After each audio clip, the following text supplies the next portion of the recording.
2 years after taking over Afghanistan, the Taliban are now in charge of their first big project, the Qosh Tepa Canal. But why are they building Asia's biggest man-made river in the desert? The answer is that it will be pumping about 25% of the water from the Amu Darya into Afghanistan. This water will be used to water 550,000 hectares of land in 3 provinces: Balkh, Jauzian, and Faryab. This will help Afghanistan's farming industry, which will bring the country closer to being able to grow its own food. Thousands of people are working on the Qosh Tepa Canal in different shifts, and officials in Afghanistan have already said that the first part of the canal is finished. One of Afghanistan's major rivers, the Amu Darya, which is also called the Amu River, flows through the northern part of the country.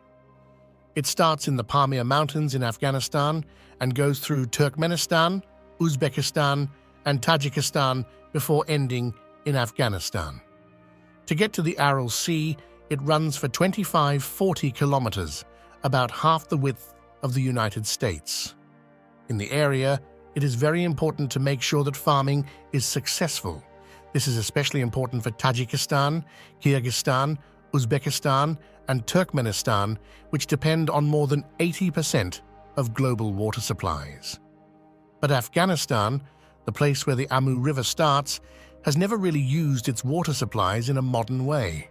As a result, they are constructing the Qosh Tepa Canal in the Amu River Basin, which Sardar Mohammad Dawood Khan, the late president of Afghanistan, originally planned. This gives the country a chance to use its water resources in a more advanced and mechanized way to help agriculture grow. The Qosh Tepa Canal feasibility study was finished in 2018, while Ashraf Ghani was president. The canal should start in the Kaldar district of Balkh province and end in the Ankoy district of Faryab province as planned. When the government changed in Afghanistan in August 2021, they said they would start building canals in March 2022. This is one of Afghanistan's most important building projects. The canal will be 285 kilometers long and 100 meters wide. The work should be done by 2028. This canal project is more than just a way for the new Taliban government to get water. This canal will bring about 25% of the water from the Amu River into Afghanistan and water 550,000 hectares of land in 3 Afghan areas. It will be a test of how well they can run the country. Around 4,000 people are working non-stop with tractors and heavy-duty trucks to dig a huge ditch 100 meters wide, which is wider than the California aqueduct. They do this day and night. For the people of Afghanistan, especially the towns in Jauzian province, this canal is a sign of hope. The people here are having a harder time getting food. There have been 4 decades of constant war, 3 seasons of terrible drought, and changes in the climate that have messed up the way it rains. In the last 70 years, Afghanistan's normal temperature has gone up by 1.8 degrees Celsius, which is twice the average for the whole world. When the canal is finished, Afghanistan might be able to grow its own food for the first time since the 1980s. It is thought that this huge project will cost 60 billion Afghanis, which is about $700 million US. In terms of Afghanistan's business and social well-being, it is very important. 60,000 families in 3 provinces, Balkh, Jauzian, and Faryab, will be better off because it will create jobs in agriculture. In addition, this project will help make Afghanistan safer and more stable. It helps a lot of farmers who are frail and vulnerable to severe harm from sudden changes in the weather that cause them to lose money. They could turn to illegal actions as an extra way to make money. On the other hand, Afghanistan's Central Asian rivals, especially Uzbekistan and Turkmenistan, are worried about the start of building a canal on the Amu River. The canal will send about 25% of the water from the Amu River to Afghanistan. This water source is very important for Uzbekistan's agriculture, especially its cotton farms, which provide a lot of jobs. In response to this issue, Abdulaziz Kamilov led a high-level Uzbek delegation that recently visited Afghanistan and met with local government representatives. The specifics of what was talked about at the meeting in terms of the canal have not been made public. Experts think that managing water was probably one of the main things that were talked about. The goal of this canal is to take 10 billion cubic meters of water out of the Amu River every year. More than 100 kilometers of it have already been dug. Every day it becomes clearer what kind of effects this project might have. The Taliban are putting a lot of money and time into this project, which has more than 4,000 people and many machines. They seem set on finishing the canal no matter what might happen to states further downstream, like Uzbekistan and Turkmenistan. It's important to protect the water distribution deals that are already in place in the area.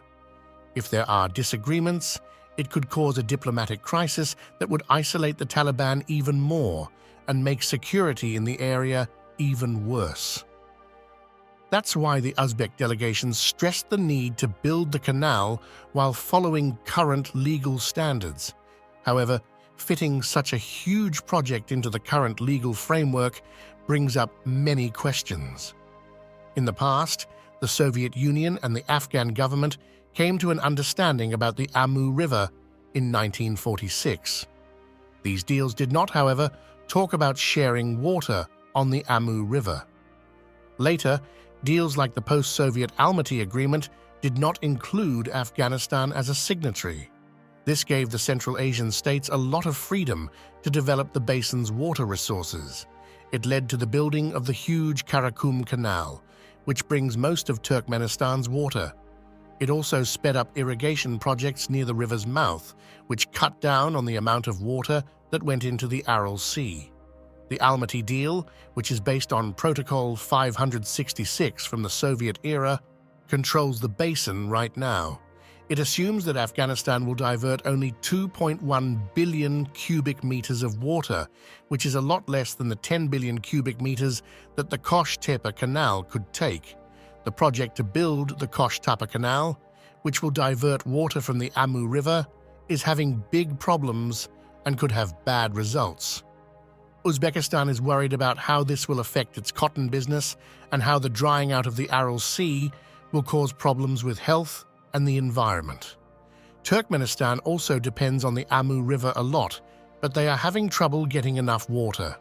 The governments of the region have been working with the Taliban to fight terrorism, but the construction of the canal could make this work less smoothly.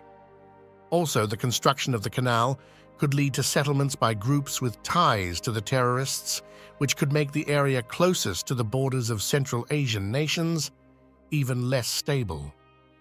Central Asian countries in the Amu River basin were in a tough spot because of the Qosh Tepa Canal. They have to decide between possible instability in the region and instability within their own country.